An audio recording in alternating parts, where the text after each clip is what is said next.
சிம்மராசிக்கு நல்லா தெரியும். நம்ம இப்போ அஷ்டம சனின்னு சொல்லக்கூடிய 8ஆம் இடத்துல சாட்டர்ன் உட்கார்ந்து நம்மை எவ்வளவு பிரச்சனைகள் கொடுக்க முடியுமோ மொத்தமாக கொடுத்து கொண்டுதான் இருக்கிறார். 7ஆம் இடத்தில் இருந்த போதே நமக்கு நிறைய பிரச்சனைகளை கொடுத்தார்.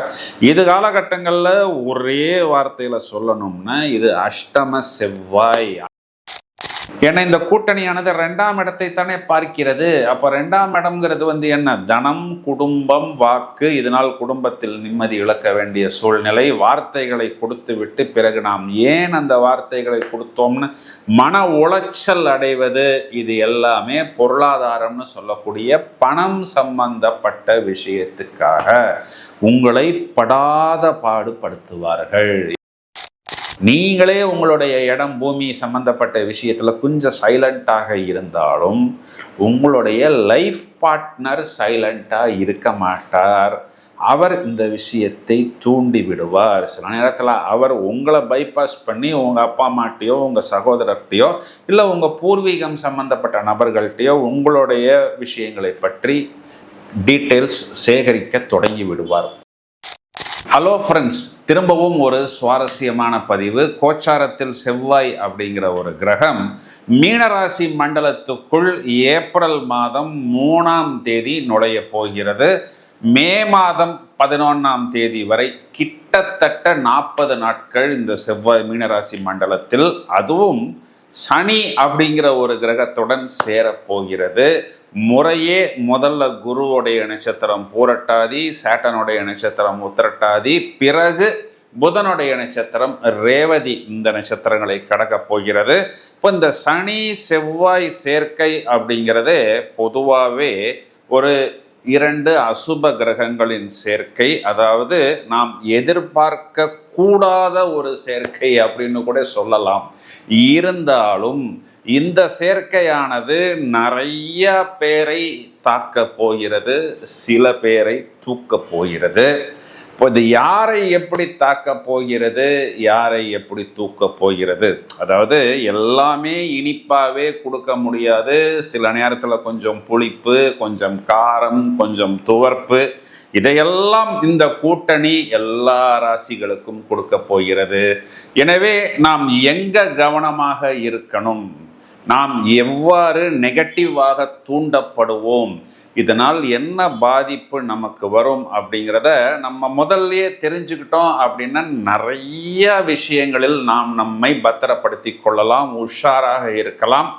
இந்த இடத்துக்குள்ள போனா ஒரு பள்ளம் இருக்கு அப்படின்னு நமக்கு தெரிஞ்சா எப்படி நாம் அந்த இடத்தை அவாய்டு பண்ணி போய் விடுவோமோ, அதை போல் இந்த நிகழ்ச்சியை காணக்கூடிய நபர்கள் எந்த விஷயத்தை எவ்வாறு அவாய்டு செய்ய வேண்டும் அப்படிங்கிறத வழக்கம் போல் தெளிவாகவும் கொஞ்சம் சுவாரஸ்யமாகவும் கொஞ்சம் யதார்த்தமாகவும் உங்கள் ராசிக்கு என்ன அப்படிங்கிறதை இப்பொழுது விவரமாக காண்போம்.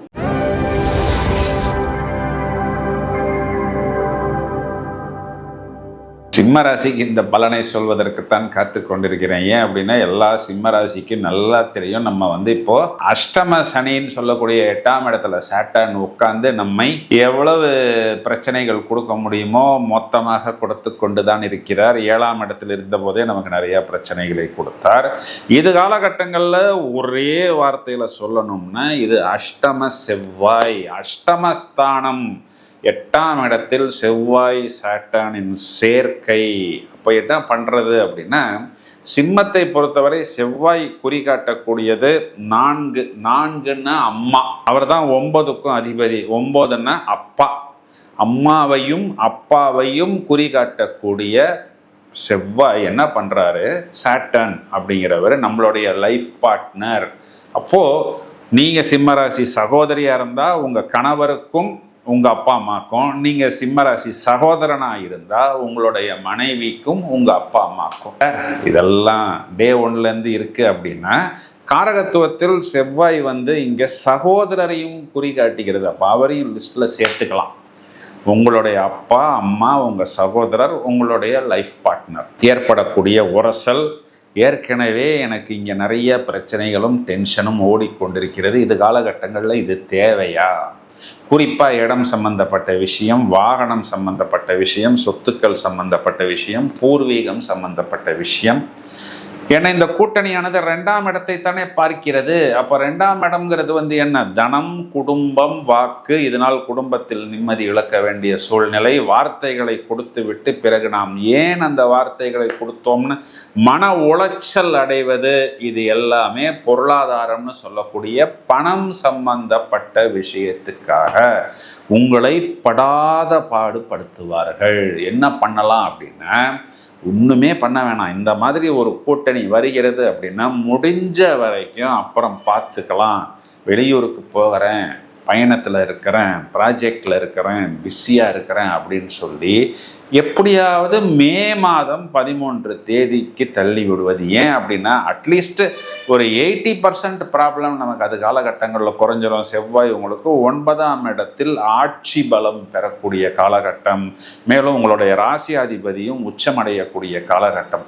அதனால் முடிந்த வரை நீங்கள் இதனை தள்ளி போடுவது. இப்போ தை மாதம் பிறக்கும் பொழுதே சூரியன் உங்கள் ராசியாதிபதி மேஷத்தில் உச்சமடைவார்.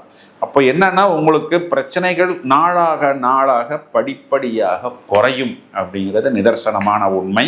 இது காலகட்டங்களில் 7ஆம் இடத்து அதிபதி சாட்டர்ன் 8ஆம் இடத்தில் இருப்பதனால் நீங்களே உங்களுடைய இடம் பூமி சம்பந்தப்பட்ட விஷயத்தில் கொஞ்சம் சைலண்டாக இருந்தாலும் உங்களுடைய லைஃப் பார்ட்னர் சைலண்டாக இருக்க மாட்டார். அவர் இந்த விஷயத்தை தூண்டி விடுவார். சில நேரத்தில் அவர் உங்களை பைபாஸ் பண்ணி உங்கள் அப்பா அம்மாட்டையோ உங்கள் சகோதரர்கிட்டையோ இல்லை உங்கள் பூர்வீகம் சம்பந்தப்பட்ட நபர்கள்ட்டையோ உங்களுடைய விஷயங்களை பற்றி டீட்டெயில்ஸ் சேகரிக்க தொடங்கி விடுவார். இது எல்லாமே உங்களுக்கு என்ன பண்ணும் அப்படின்னா பக்கத்தில் கொஞ்சம் சின்ன சின்ன டிஸ்டர்பன்ஸை கொடுக்கும். இருந்தாலும் உங்களுடைய 5ஆம் இடத்துக்கு குரு பார்வை இருக்கிறது, உங்களுடைய லாபத்துக்கு குரு பார்வை இருக்கிறது, உங்களுடைய லைஃப் பார்ட்னர்னு சொல்லக்கூடிய களத்திரஸ்தானம் 7ஆம் இடத்துக்கு குரு பார்வை இருக்கிறது. இதனால் நிறைய பிரச்சனைகள் அப்படியே நீங்கள் குரு வழிபாடு செய்ய செய்ய செய்ய வியாழக்கிழமைகளில் சித்தர்கள் வழிபாடு, ஜீவ சமாதி வழிபாடு செய்யும் பொழுது பிரச்சனைகள் குறையும். குறிப்பாக உங்கள் ராசியாதிபதி ஏப்ரல் 15 தேதிக்கு உச்சமடையும் பொழுது நீங்கள் படிப்படியாக பிரச்சனைகளிலிருந்து வெளியே வந்து விடுவீர்கள். இதையும் தவிர இந்த செவ்வாய் சனி சேர்க்கைங்கிறது வாகனங்கள், குறிப்பாக பயணத்துக்கு போகும் பொழுது, முக்கியமான விஷயத்துக்கு போகும் பொழுது, அது இன்சூரன்ஸாக இருக்கலாம், இல்லைன்னா ஏதாவது பாலிசியாக இருக்கலாம். நேற்று தான் தீர்ந்து போயிருக்கோம், இன்றைக்கி நம்ம ஒரு ஆஃபீஸர்கிட்ட மாட்டுவோம், ஃபைன் கட்ட வேண்டிய சூழ்நிலை வரும். இல்லை உங்கள் வாகனத்தை வேற யாராவது ஒருத்தர் எடுத்துக்கிட்டு போனாலும் கூட அந்த ஃபைனை நீங்கள் கட்ட வேண்டிய ஒரு சூழ்நிலை ஏற்படும். முடிந்த வரை நீங்கள் பப்ளிக் டிரான்ஸ்போர்ட்டேஷனை லாங் பயணத்துக்கு உபயோகிப்பது, படிக்கட்டு ஏறுவது, பாத்ரூமில் டைல்ஸ், சாஃப்ட் டைல்ஸ் வழுக்கி விடாமல் உங்களை பாதுகாத்து கொள்வது, பக்கத்தில் பயணத்துக்கு போனால் கூட ஹெல்மெட் போட்டுக்குவது. சார் நீங்கள் சொல்கிறத பார்த்தா குளிக்கும்போது கூட நான் ஹெல்மெட் போட்டுக்கலாமா அப்படின்னா, எதுக்கு இவ்வளோ தூரம் சொல்கிறோம் அப்படின்னா அந்த அளவுக்கு நீங்கள் உங்களை பாதுகாப்பாக வைத்து கொள்ள வேண்டும். அதாவது prevention is better then cure, but precaution is better then prevention. அதனால் எங்கே நாம் எச்சரிக்கையாக செயல்பட வேண்டும்.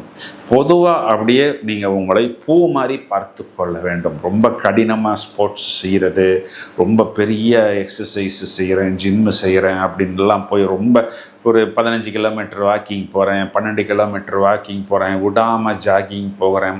அதே மாதிரி 6ஆம் இடம் வயிறு, அடி வயிறு, 6க்குரியவன் 8ஆம் இடத்துல.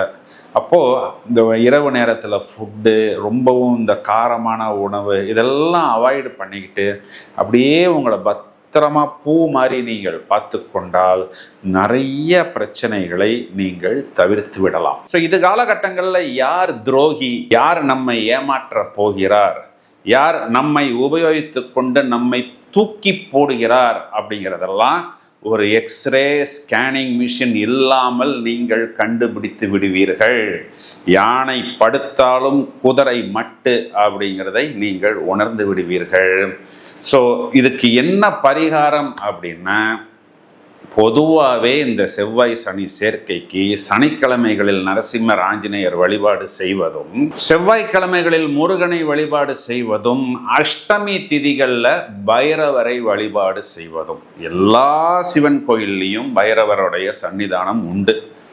ஸோ தேய்பிறை வளர்பிறை அஷ்டமி திதிகளில் பைரவர் வழிபாடு, குறிப்பாக தேய்பிறை அஷ்டமி உங்கள் வீட்டுக்கு பக்கத்தில் இருக்கக்கூடிய பிரதான முருகன் கோயிலில் செவ்வாய்க்கிழமைகளில் அர்ச்சனை, அன்னதானம், அபிஷேகம், இல்லைன்னா இந்த முருகனுக்கு உங்களுக்கு தெரிந்த ஸ்தோத்திரங்கள், மந்திரங்கள், ஜபங்கள் செய்வது, இதெல்லாம் தலைக்கு வரதை அப்படியே கேப்புடன், அதாவது தலைப்பாகையுடன் திருப்பி எடுத்து கொண்டு போய்விடும்.